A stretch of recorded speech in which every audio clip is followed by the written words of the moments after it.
Hey, what's up, everybody, and good morning. This is David Pendleton, and now we are in the opening round of the Desert Dunes Tournament. This is going to be your rookie division playthrough. This is going to be the front nine holes, and I'm pretty excited about the front nine. We shot really well. Minus 15 on here, but there should be enough drops to show you a minus 16 route. And I actually thought that I was at a minus 13 after 8, but I guess the early morning is catching up with me.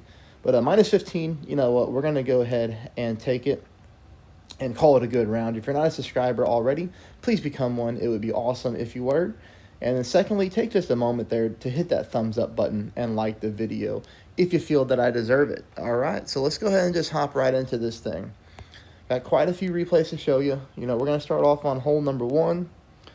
Which only makes sense, right? And, I did pick up the eagle on both of my accounts on hole number one. And that's a nice start because normally it takes me one account to figure out these drops. But it just played exactly the way that I was hoping it would. White ring at the rough line, as you can see.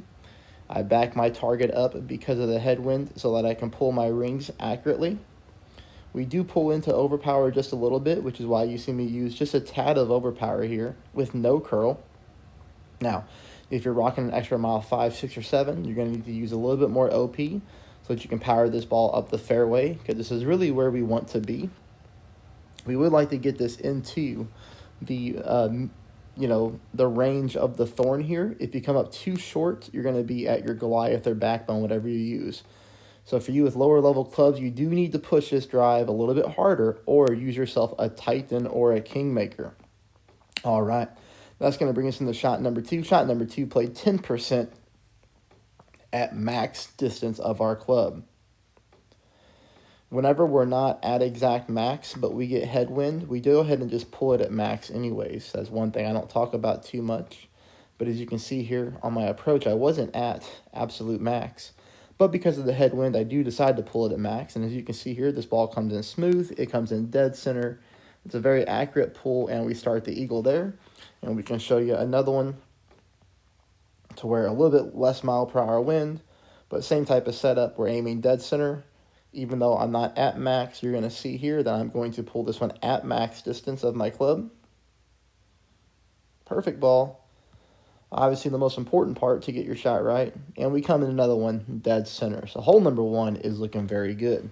I'm going to show you hole number two. Now, the one thing that I'm going to say here about two of these par threes is for rookie division, I am going a little aggressive.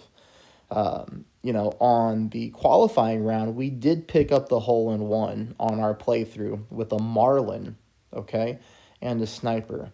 Now, we're not able to use a Marlin and a sniper in this type of wind because you're going to get caught in between clubs. So what I recommend that you do is use your Goliath and use a katana, because we're able to execute a max distance rough bump here with a Goliath very easily. You don't even need a lot of top spin, so pretty much any Goliath level is going to be able to pull this shot off. As you can see here, I'm going with almost 2 bars of top spin with 1 bar of side spin to the left. I'm going to pull this one at 0% at max distance of my club.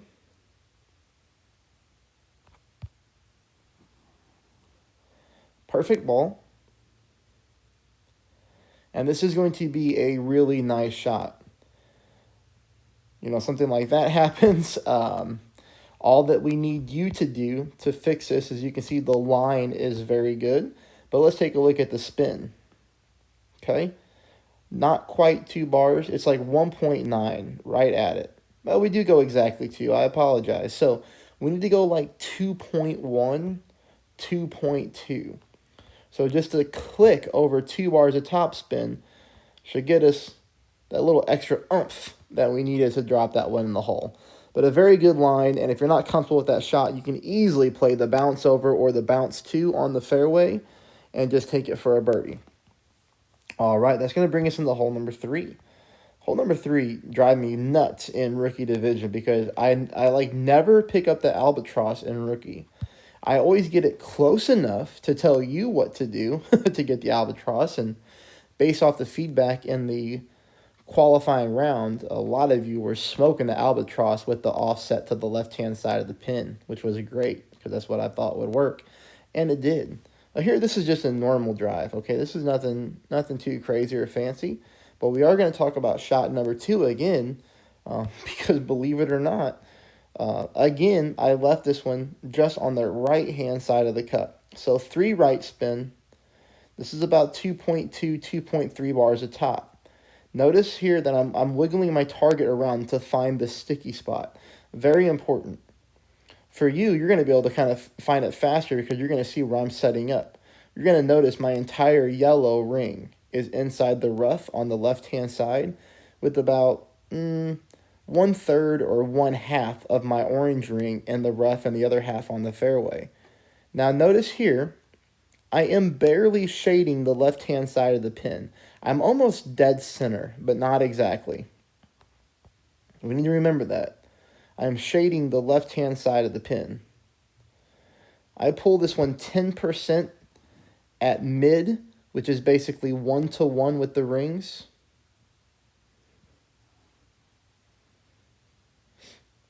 And this happened to me on both my accounts, and I'm showing you this replay because this one was closer. So you're going to see here hole number 2 and hole number 3 left right at the pin. So I just need you to go ahead and offset this one more to the left-hand side again on hole number 3. And I do believe the majority of you are going to be looking really solid on hole number 2 and hole number 3. Okay, that brings us into hole number 4. Hole number 4, I am going to show you another aggressive path, okay? Now, if you remember, in the opening round, or sorry, in the qualifying round, if you don't have the clubs to play aggressive, then that's okay. We can easily take a backbone and bounce over from here to here with a bunch of backspin. That's going to be your best, safest approach. And if you'd like to see what that shot looks like, just go ahead and reference back to my qualifying round. But in this round, we're going to step it up a little bit because some of these par 3 rough bumps play really well. The only problem about you trying to copy this shot is you're going to need a high-level Goliath because look at the amount of topspin that we're using. I believe the Runner also has good topspin. That may be a whole different club. Well, yeah. Scratch what I said there, and then we'll look. But if you have a long iron that has a ton of topspin, you'll be able to execute this shot. But the thing about this one is the Goliath has power and topspin. So I'm able to use a Katana. You know, you might want to use a Titan or a Kingmaker if you want, but that's a lot of power to suggest on a par 3 in rookie. But I do get the drop, okay? I do get the hole-in-one, and I'm only showing the aggressive path because we've already played the bounce-over shot. The bounce shot to pin on hole number 4 is never an easy hole-in-one to get. But rough bumps do make the ball guideline flatten out, which makes it a lot better for a hole-in-one opportunity. That's why I'm showing it on this playthrough, okay? It is the best shot on that wind angle. All right, now we're going to go to hole number 5. Hole number 5 is going to be played 10% at max distance. I'm going to show you 2 different ways to get your ball up here. One is with a Titan, because remember, we do have tailwind. In tailwind, we do not want to use a Kingmaker. I cannot tell you how many times I see that mistake happen. Here you can see I'm going with quite a bit of overpower. This was with an extra mile 8 and a Titan. Notice I do push my rings back up to max whenever I go to adjust my shot. Now this ball's going to come in extremely nicely, leaving us for a very simple wedge shot to pin, which will be this right here. Now I'm very used to using the Embringer, so therefore I don't have to really pull rings whenever I'm this close. I just know where to offset. So as you can see here, I'm just offsetting left-hand side of the pin just to barely account for the tailwind moving from left to right. And this ball goes into the hole exactly where it's supposed to go for an eagle. Now, hold on now. I should have... Yes, okay. So I should have 2 looks at this, and I do.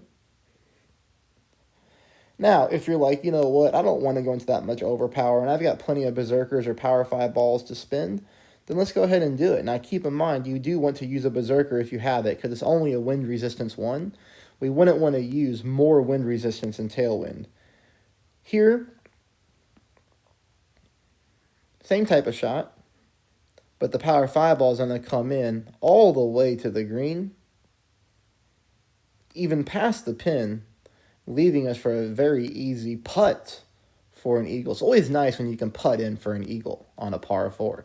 So I wanted to show you 2 ways to play it. I could have took a little bit of juice off that one and not gone with as much overpower, and we would have still been completely fine.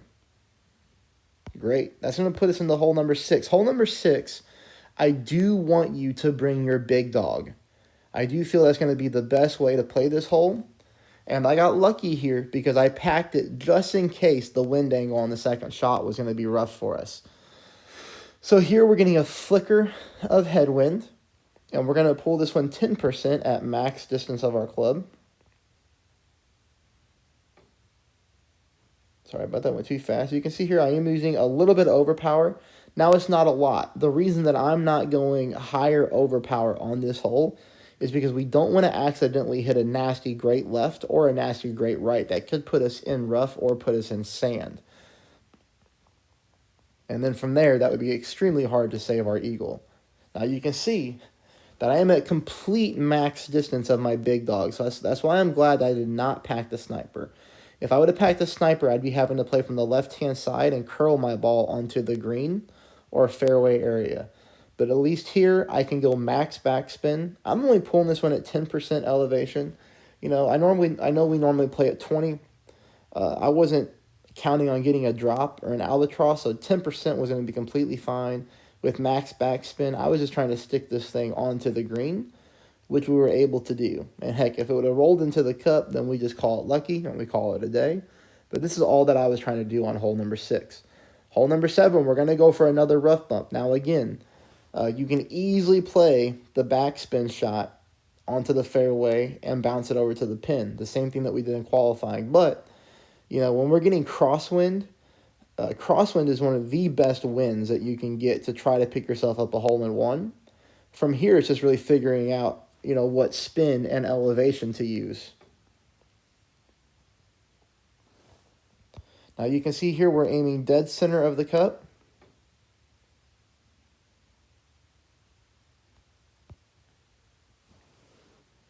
And let's take a look and see what happens with the ball here. This one's going to be a harder hole-in-one to pick up. There's no doubt about that.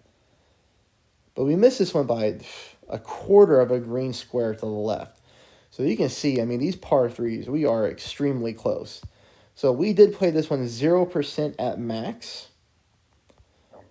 Now I went with 1 bar of side spin to the left. I know I kept that, but I did change the backspin.